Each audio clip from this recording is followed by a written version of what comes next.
আপনি আমার নাম করবেন না, কাউকে প্রচার করবেন না। আমি আপনার এই মসজিদের ফান্ডে 80 কোটি টাকা বাবরি মসজিদ ওই সময় 1992 তে চুরমার করে দেওয়া হলো। 2025 সালে হুমায়ুন কবির দ্বারা গেল 300 কোটি টাকা লাগবে বাবরি মসজিদ বানাবো। বাবরি মসজিদ বানাবো, কোটি টাকা একজনে দিয়ে দিবে বাবরি মসজিদ যদি বানাও। আমি নিজে 80 কোটি টাকা বাবরি মসজিদ বানাইবার জন্য দিয়ে দিব। মুমিনেরা এই চিন্তা নিয়ে আগায়, অনর্থক কাজ যতক্ষণ করব, এমন কিছু কাজ করব যে কাজে আল্লাহ রাজি হয়, দুনিয়ার সমস্ত মুসলমানেরা খুশি হয়, রবের দরবারে মুনাজাত করে দোয়া করে। এই হুমায়ুন কবির যে বাবরি মসজিদ আবার পুনর্নির্মাণ করার জন্য চেষ্টা করে, আমরা বাংলাদেশের মানুষেরা কিছু করতে পারি আর না পারি, আমরা দোয়া করতে পারি আমাদের ঐতিহ্যের বাবরের ওই বাবরি মসজিদ যাতে করে আবার পুনর্নির্মাণ হয়। আল্লাহ এদের তৌফিক দান করেন, আমিন।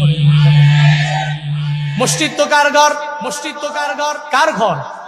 কার ঘর? পৃথিবীতে জালেমরা বহু চেষ্টা করে আলেমের জবান বন্ধ করার জন্য পারে না। উলামায়ে কেরামের জবান বন্ধ করতে পারা যায় না। এই মসজিদের তালা মাইরা মসজিদ ভেঙে চুরমার করে জীবনও কোনোদিন মসজিদ কমানো যায় না। একটা ভাঙবা তো দুইটা হবে, দুইটা ভাঙবা তো চারটা হবে।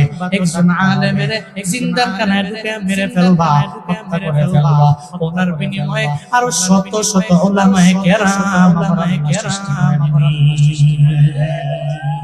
এটা কার খেলা?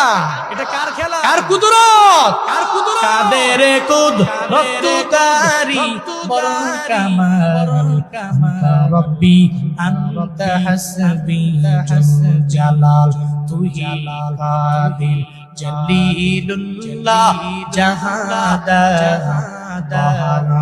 হালে তুহি মেরা নেগাহদার।